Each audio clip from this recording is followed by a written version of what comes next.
Today we're going to be looking at a video about partial quotients, and I'm going to show you a partial quotient. I'm going to show you some examples, and this is a division algorithm that we've been working on in class.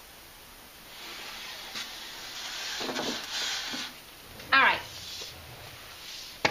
to set up your problem you need two things.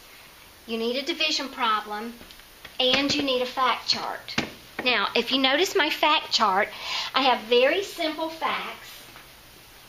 I have 8 times 1 equals 8, 8 times 2 equals 16, 8 times 5 equals 40, 8 times 10 is 80, 8 times 20 is 160, 8 times 50 is 400, and 8 times 10 is 800. So the two things. Step 1 is to set up your problem. Now, when you're setting up your problem, partial quotient looks a little bit different than long division because right here you have a long line going down. Some people call this line division. We call it or refer to it here as partial quotients. So you need to set up your problem, something that looks like this, and you need to have a fact chart with your divisor here multiplying by simple facts. So that's how we start out. Alright, now we're going to use that exact same problem.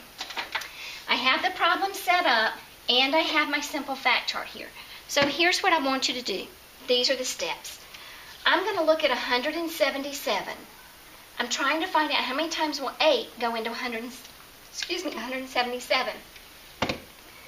So I'm looking over here at my fact chart to find what number over here, what fact equals the closest number I can get to 177 without going over.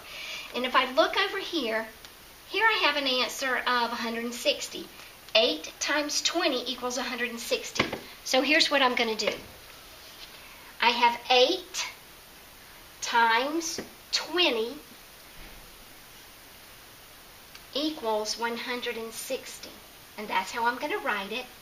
And now I'm going to subtract. 7 minus 0 is 7. 7 minus 6 is 1. 1 minus 1 is 0. Alright, so now I'm left with 17.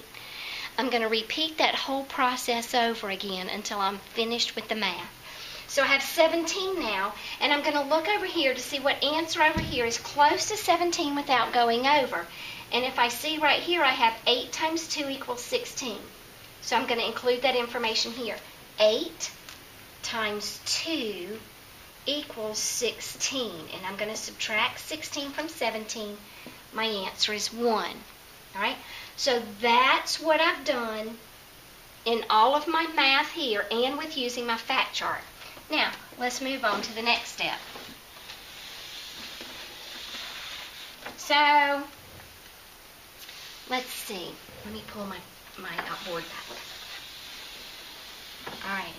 Now, one thing that I didn't do, I thought was on my next board. That's why I pulled this one back. Now, my last step is I'm going to take 20 and 2, and I'm going to add them together. So 20 plus 2 equals 22. Alright? This is going to be my final answer.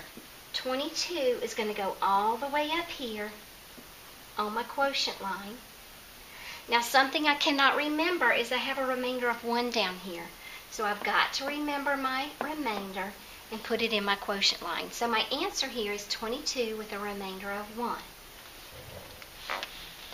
Alright. Alright. Okay. Now, let's practice another problem. You see I have my problem set up. I have my box over here. But I want you to notice something. I have 843 here. I'm trying to find how many times will 4 go into 843. And if I look at my fact chart, the largest fact that I have here is 400, which is almost half of this number. So I'm going to add something over here, and I'm going to add 4 times 200. 4 times 200 is 800. Okay? Do I have to add that? No. Can I? Yes. Now, I could say 4 into 850. I could. If I had not added this problem, I could have seen that 4 times 100 equals 400. And I could have done that and subtracted and kept going with that. I'm just going to use 200 because it's shorter. So 843, if I look here, I have 800. That's as close to 843 as I can get without going over. So 4 times 200 equals 800. 4 times 200 equals 800. And I'm going to subtract. 843 minus 800 is 43. I'm going to do the whole process over again. So I have 43, and I'm going to look over here. What answer over here is close to 43 without going over? I notice that 4 times 10 equals 40. So 4 times 10 equals 40. And I'm going to subtract, and now I have 3. 4 won't go into 3, so my math is over. The next thing I need to do is I need to add these two numbers together. 200 plus 10 is 210. All right? This answer goes up on the quotient line. 210. I have a remainder of 3, so I have to remember to add my remainder. And that's how you do partial quotients. I think it's an easier strategy to use for long division. And this is what we have talked about in class. Now, let's review all of our steps. All right, step number 1, you're going to set up your problem. Number 2, you're going to make a math box with simple math facts. The next thing you do is find the math fact with the closest dividend without going over. Next, you're going to write the quotient to the right of that vertical line that we had in our problem, and then subtract. Your final quotient goes on the top, and don't forget your remainder goes at the top also. I hope this video helps. Rewind it, go back and look at it again, and hopefully it will help you with your homework, or it will help you when you're studying for a quiz or a test if you're working with partial quotients.